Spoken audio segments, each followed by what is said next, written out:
सारा डिपेंड करता सिंगुलरिटीज़ के लिए हमारे पास उसकी जो प्रिंसिपल पार्ट है उसी पे डिपेंड करता है। अगर आप पोल को देखें, pole if there are finite number of terms in principal part, अगर प्रिंसिपल पार्ट के अंदर फाइनाइट नंबर ऑफ टर्म्स है यानी कि उनकी कोई हद है, तो फिर then if of z is then if of z is equal to z naught is called pole, तो z is equal to z naught तब जाके क्या कहलाएगा, पोल कहलाएगा। bm is not equal to 0 and bm plus 1 equal to bm plus 2 equal to bm plus 3 up to so on, plus up to so on, आगे जितनी भी terms आ रही हैं वो सारी की सारी जीरो हो रही हैं, तो वो जो bm नॉट जीरो हो रही है तो then z is equal to z naught is called pole of order m, तो उस m का जो ऑर्डर होगा वो पोल होगा। वो हम एग्जांपल्स को जब हम करेंगे तो इंशाल्लाह उसमें हम इस चीज़ को लाजमी डिस्कस करेंगे। तीसरा पार्ट कहता है if m is equal to 1 then it is called the simple pole, अगर हमारे पास m 1 आ जाता है तो सिंपल पोल कहते हैं, ये पोल ऑफ ऑर्डर 1 होता है। लिमिट अगर हम ये चेक करना चाहते हैं कि ये पोल है या नहीं है, तो फिर हमें ये लिमिट वाले तरीके से भी हम चेक कर सकते हैं। Limit z approaches to z naught F of z exist and infinite, अब एग्जिस्ट कर रही हो लेकिन इनफाइनाइट आ रही हो। अब जैसे रियल एनालिसिस में ये होता है कि हम किसी भी नंबर को जब हम देखते हैं तो वो दो तरफ से, ये तो राइट साइड से, पॉजिटिव साइड से या फिर नेगेटिव साइड से वो कुछ अप्रोच करने की कोशिश करते हैं किसी एक नंबर को। वहाँ पे अगर कोई फाइनाइट नंबर दे देता है तो फिर हम ये कहते हैं जी यहाँ पे लिमिट एग्जिस्ट करती है। यहाँ पे भी यही सिचुएशन है। वहाँ पे ये है कि फॉर एग्जाम्पल हम 2 पे चेक करते हैं जी, राइट साइड से भी चेक करेंगे, 2 लेफ्ट साइड से भी चेक करेंगे, यानी कि 2.01 पे भी चेक करेंगे, इधर 1.99 पे भी चेक करेंगे। ये तो दो ही वेज हैं, लेकिन जब हम बात करते हैं किसी पॉइंट की कम्प्लेक्स के अंदर तो उसके ऊपर तो मैनी वेज हैं, बहुत सारे वेज हैं। हम साइड वाइज किसी भी तरीके से उस पॉइंट को अप्रोच करेंगे एंड देन चेक करेंगे कि क्या इसकी लिमिट एग्जिस्ट करती है। तो अगर उसकी लिमिट एग्जिस्ट कर रही हो लेकिन उसकी लिमिट इनफाइनाइट आ रही हो, इनफाइनाइट कब आएगी, जब इनफाइनाइट तब आएगी जब बहुत ज़्यादा मतलब राइट साइड से भी चेक करें तो तब भी इनफाइनाइट नंबर आ रहा हो, इन्फिनिटी आ रहा हो, लेफ्ट साइड से चेक करें तब भी इन्फिनिटी आ रहा हो, किसी और साइड से भी जाके आप चेक करें तो वो भी इन्फिनिटी आ रहा हो। तो हम ये कहते हैं एग्जिस्ट तो कर रही है, लेफ्ट साइड से भी वही आ रही है, राइट साइड से भी वही आ रही है, सेम नंबर आ रहा है, सेम इन्फिनिटी आ रही है, लेकिन है क्या, एग्जिस्ट कर रही है। तो जाहिर सी बात है लेफ्ट हैंड लिमिट जब राइट हैंड लिमिट की इक्वल हो जाती है, चाहे वो इन्फिनिटी है, तो हम ये कहते हैं लिमिट एग्जिस्ट करती है। तो यहाँ पे भी यही सिचुएशन है, चाहे जिस तरह से मर्जी हम चेक करें लेकिन वो लिमिट एग्जिस्ट करेगी एंड इनफाइनाइट हो जाए तो वो क्या हो जाता है, पोल बन जाता है उस सीरीज का। इस एग्जांपल को देखें, F of z is equal to 1 divided by z square sin of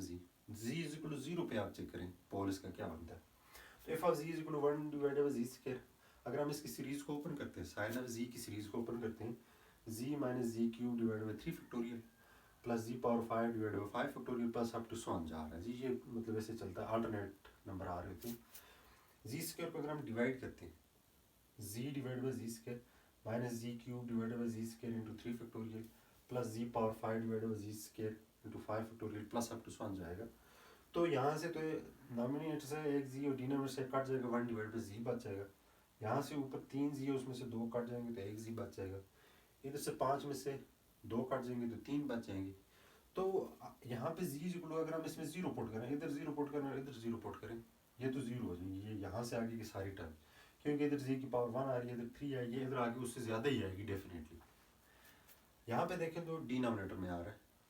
तो यहाँ पे जो डिनोमिनेटर में हमारे पास z आ रहा है, तो अगर आप इसको देखें तो यहीं से हमें पोल का पता चलेगा। 0 को पुट करने पे वो वाली 0 हो रही है, यानी यहाँ पे इन्फिनिटी आ रही है। इसका मतलब है इसमें जो हाईएस्ट पावर वाला डिनोमिनेटर में z होगा, वो जो उसकी हाईएस्ट पावर होगी वो इसका पोल हो जाएगा। तो देखें z is equal to 0 put किया, is the pole of order 1, इधर z की पावर 1 है डिनोमिनेटर में, तो सो यहाँ पे पोल ऑफ ऑर्डर 1 है, इसको हम सिंपल पोल भी कहते हैं। दूसरे एग्जांपल की तरफ चलते हैं। F of z is equal to e power z divide by z cube, यानी कि 1 डिवाइड बाय z क्यूब। अब अगर e पावर z की अगर हम सीरीज को एक्सपेंड करें तो ये बनता है 1 plus z square divide by 2 factorial plus z cube divide by 3 factorial plus up to so on, ये ऐसे चलता है। सो हम z क्यूब को डिवाइड करते हैं, 1 divide by z cube, z इधर z divide by z cube, z square divide by z cube into 2 factorial, z cube divided by z cube into 3 factorial z power 4 divide by z cube into 4 factorial plus up to so on यहाँ पे से आगे चलता जाएगा 5 divide by z cube into 5 factorial and so on. अब यहाँ पे देखें तो इधर से 1 डिवाइड जी क्यूब, इधर से एक जी नॉमिनेटर से डिनोमिनेटर के साथ कैंसिल हो जाएगा, इधर से 2 कैंसिल हो जाएंगे, यहाँ पे बच जाएगा जी पावर 1, ये 2 फैक्टोरियल है। 1 यहाँ से तीनों के तीनों कट जाते हैं तो बच जाता है 3 फैक्टोरियल। यहाँ से डिनोमिनेटर से जी क्यूब जो है वो कट जाता है, ऊपर एक जी बच जाता है, 5 में से आगे इधर पावर 2 बच जाएगी एंड देन पावर 3 पावर 4। यहाँ से देखिए डिनोमिनेटर में जी क्यूब जी स्क्वायर और इधर जी, यहाँ कांस्टेंट टर्म आ गई एंड देन यहाँ से आगे देखें तो डिनोमिनेटर में जी चल रहा है तो आगे जी की पावर 1 जी की पावर 2 तो आगे जी प्लस जी की power 3 divide by 6 factorial and then so on, ये चलता रहेगा। हमने पोल चेक करना है, यहाँ पे देखें z port z is equal 0 put करते हैं, ये 0 हो जाएगा, ये 0 हो जाएगा, यहाँ से आगे वाली सारी टर्म 0 हो जाएंगी, बच जाएंगी। यहाँ पे तो जी की पावर 0 है, यहाँ पे जी की पावर 1 है, यहाँ पे 2 और यहाँ पे 3 है। तो इनमें से डिनोमिनेटर में अगर आप देखें हाईएस्ट पावर यहाँ पे आ रही है जी की पावर 3, तो ये 3 जो है पोल का ऑर्डर है, यानी कि z is equal 0 is the pole of order 3। इस यहाँ पे पोल बन रहा है लेकिन ऑर्डर कौन सा है, जी इज इक्वल 0 पे बन रहा है, ये बात याद रखनी है। जी इज इक्वल टू 0 कौन से पॉइंट पे बन रहा है, 0 पे बन रहा है और इसका ऑर्डर जो है वो 3 है। ये तो एक्सपोनेंशियल थी और अगर हम इसको देखा तो ये तो ट्रिग्नोमेट्रिक थी। फिर हमने इसको देखना है यहाँ पे अगर पोलिनोमियल किस्म की आ रही हो, नॉमिनेटर में पोलिनोमियल और डिनोमिनेटर में भी हो, इधर देखें z square divide by z square plus 1 into z plus 2 का होल पावर 4। तो हम इसको थोड़ा सा एक्सपेंड करते हैं, देखते हैं इसको देखें तो हम इसको कुछ इस तरह से लिख सकते हैं, यानी कि जी स्क्वायर प्लस 1, इसको मैं लिख सकता हूँ जी स्क्वायर माइनस इंटू माइनस 1, इनकी ये वाला माइनस मल्टीप्लाई होकर इसके साथ माइनस का प्लस हो जाएगा तो 1 ही आएगा। इसका मतलब इसकी जगह मैं लिख सकता हूँ जी स्क्वायर माइनस इंटू आयोटा का स्क्वायर, आयोटा का स्क्वायर 1 हो जाता है, तो उसको मैं लिख सकता हूँ जी प्लस आयोटा इंटू जी माइनस आयोटा। तो इसकी जगह पे हमने ये दो इसके फैक्टर उठा के यहाँ पे लिख दिए, इसका भी ऑर्डर 1 है लेकिन इसका ऑर्डर क्या 4 है। जब पोलिनोमियल आ जाती है उसकी हाईएस्ट पावर ही देखी जाती है डिनोमिनेटर में, और हम कुछ नहीं करते होते। नॉमिनेटर में कोई ऐसे एज इट इज छोड़ते हैं, डिनोमिनेटर में देखते हैं उसकी हाईएस्ट पावर जो बन रही होती है वो उसका पोल होता है, तो इसका पोल हमारे पास है 4। तो पोल निकालने का ये तरीका है, इसको ये वाले पॉइंट्स जो है एसेंशियल आइसोलेटेड सिंगुलरिटीज कौन सी थी, क्योंकि आइसोलेटेड सिंगुलरिटीज के टॉपिक को हम पढ़ रहे हैं। If there are infinite number of terms in principal part of f of z, then z is equal to z naught is called essential isolated singularities। अगर infinite number of terms आ रही हैं, यानी कि अगर हम इसको expand करते हैं, let's suppose इसको मैंने expand किया 1 plus 1 over z plus 1 over z square plus 1 over z power 3 plus 1 over z power 4 5 6 so। अगर देखिए यहाँ पे z की पावर डिनोमिनेटर में 1 आती है, फिर 2 आती है, फिर 3 आती है, अगर उसके बाद 4 जाके स्टॉप हो जाए और सब की सब पावर नॉमिनेटर में चली जाए,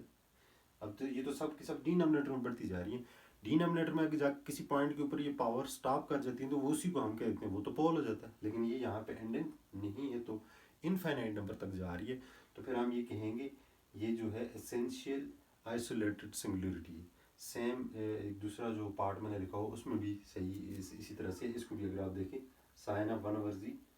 equal to 1 over Z minus 1 over Z into 3 factorial whole power 3 plus 1 over Z 5 factorial whole power 5 plus up to so on. देखें ना, यहाँ पे जी की पावर 1, यहाँ के जी की पावर 3, यहाँ पे जी की पावर 5, तो डिनोमिनेटर में जी की पावर बढ़ती जा रही है और इनफाइनाइट होती जा रही है, इनफाइनाइट नंबर ऑफ टर्म्स आएंगी। तो ये इट मीन्स दैट ये यहाँ से क्या होगा, एसेंशियल आइसोलेटेड सिंगुलरिटीज हमें मिलेंगी।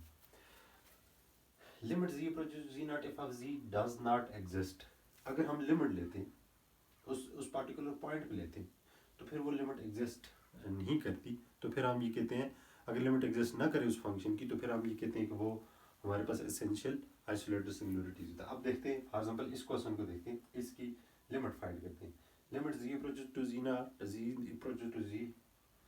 z approaches to 0 z approaches to 0 पे चेक करते हैं, e पावर 1 ओवर जी। अब जी तो एक नंबर है ना, हम किसी पाथ से आते हैं, राइट साइड से लेफ्ट साइड से, एक्स एक्सिस के अलग वाई एक्सिस के अलग, क्योंकि जी जो हमारे पास अब होता है हम अलग एक्स एक्सिस लेट्स सपोज हम देखते हैं तो वाई इज इक्वल टू 0 होगा, तो z is equal to x plus iota y होता है, यहाँ पे वाई 0 हो जाएगा तो z is equal to directly x चला जाएगा। तो फिर हम ये लिख सकते हैं, तो ये हमारे पास ऐसे बन सकता है कि e power 1 divide by x, e power 1 divide by x जो बन गया, ये तो न्यूमेरिकल एनालिसिस का क्वेश्चन सीधा बन गया। फिर इसमें हम एक लेफ्ट लिमिट लेते हैं, क्योंकि हमने x माइनस एच होगा राइट लेफ्ट साइड से, लेफ्ट हैंड लिमिट लेते हैं, limit H approaches to 0 1 divide by e power 1 over 0 minus H आएगा लेफ्ट साइड से, and then that is equal to 1 divide by infinity. तो देखें ना 1 divide by ये भी 0 माइनस 0 0, और यहाँ पे क्या आ जाएगा 1 डिवाइड 0 माइनस 0 इन्फिनिटी होता है, 0 में से 0 माइनस करें तो वो तो हमें कुछ नहीं पता, तो इन्फिनिटी, तो इसको हम माइनस इन्फिनिटी लिख सकते हैं, तो इसको 1 डिवाइड बाई इन्फिनिटी लिख सकते हैं, यानी कि इसको हम ऐसे लिख सकते हैं 1 divide by E power infinity, तो ये 1 ओवर इन्फिनिटी आ जाता है, ई पावर इन्फिनिटी भी एक इनफाइनाइट नंबर आएगा, तो 1 ओवर इन्फिनिटी इक्वल टू 0 आ जाता है। ये हमारे पास आई लेफ्ट हैंड लिमिट, हम लिमिट वाली बात को चेक कर रहे हैं अभी, ये बात ध्यान में रखना। अब अगर हम राइट हैंड लिमिट लेते हैं तो 0 प्लस एच आ जाएगा, और राइट साइड से चेक करते हैं e power infinity that is equal to infinity, right side से इन्फिनिटी आई और लेफ्ट साइड से हमारे पास 0 है। अब डिफरेंट आ रहे हैं, इक्वल नहीं आ रही वैल्यू, तो it means that limit exist ही नहीं करती, तो लिमिट एग्जिस्ट नहीं कर रही, तो ये एसेंशियल आइसोलेटेड सिंगुलरिटीज है। पहली बात ये है कि ये इनफाइनाइट नंबर ऑफ टर्म्स हो, दूसरा चेक कर लें लिमिट एट दैट पॉइंट वो हमारे पास अगर डज नॉट एग्जिस्ट आ रही है तो फिर वो एसेंशियल आइसोलेटेड सिंगुलरिटीज है। और उस तीसरा तरीका ये है कि limit point of zeros is essential isolated singularity, limit point of zeros जो उसके होंगे, लिमिट पॉइंट रियल एनालिसिस में लिमिट पॉइंट और होता है, तो थोड़ा सा लिमिट पॉइंट और होता है, वो एक अलग से टॉपिक है, उसको थोड़ा सा कभी डिस्कस करेंगे। लेकिन जो लिमिट पॉइंट है जीरोज जो होता है, हम जब भी जीरोज फाइंड करते हैं अलजेब्रा के अंदर, ये फिर किसी भी इक्वेशन के अंदर हम ये कहते हैं यहाँ पे वेरिएबल की वो वाली वैल्यू जिस पे ये सारी की सारी एक्सप्रेशन जीरो है, तो यहाँ पे भी अगर हम देखें जीरोज फाइंड करते हैं, हम इसकी जीरोज फाइंड करने की कोशिश करते हैं। इस फंक्शन को हम लेते हैं इसको साइन ऑफ 1 डिवाइड बाई जी, तो साइन ऑफ 1 ओवर जी, तो हम ये कहते हैं कि भाई ये कौन सी जी की यहाँ पे वैल्यू होगी जिस पे ये फंक्शन जीरो हो जाएगी, यानी कि sine of 1 divide by Z is equal to 0 किस पे होगा, तो 1 divide by sine inverse of 0 होगा, तो यहाँ पे इन पाई आ जाएगा 2 पाई पे एक्स एक्सिस पे साइन 0 हो जाता है 4 पाई, तो n belong to set of integer हो सकता है, नेगेटिव साइड पे भी तो हो सकता है, तो हमने कहा जी ये सेट ऑफ इंटीजर है, and then z is equal to 1 divide by n pi, क्योंकि हमने z को फाइंड करने की कोशिश की, तो limit point of zeros is equal to limit approaches to infinity. Limit point of zeros का क्या मतलब है कि लिमिट जीरोस की वो इनफाइनाइट पॉइंट पे जाए, वो हमें क्या वैल्यू दे रहा है, इनफाइनाइट पॉइंट पे जाए, यानी कि वो उसका लिमिट पॉइंट ऑफ जीरो होगा, यानी कि जिस पॉइंट पे वो जीरो दे रहा है, जीरो वो किस पे दे रहा है जी 1 डिवाइड बाई n पाई पे दे रहा है। अगर हम इस पे लिमिट अप्लाई करते हैं कि इनफाइनाइट पॉइंट पे जाके क्या वैल्यू देता है, वो उसका लिमिट पॉइंट हो जाएगी जीरोस का, तो लिमिट पॉइंट फाइंड करते हैं, limit n approaches to infinity 1 divide by n pi, तो 1 डिवाइड बाई n की जगह पे अगर हम इन्फिनिटी पुट करते हैं, इन्फिनिटी मल्टीप्लाई पाई वो भी इन्फिनिटी होता है, तो 1 divide by infinity is equal to 0 आ गया। सो 0 जो है इसका लिमिट पॉइंट है, तो हमने क्या कहा limit point of zeros is essential isolated singularities, तो उसका लिमिट पॉइंट जो हमारे पास है वो एसेंशियल आइसोलेटेड सिंगुलरिटीज है, तो ये हमारा आइसोलेटेड सिंगुलरिटीज का टॉपिक हमारा क्लोज हो गया।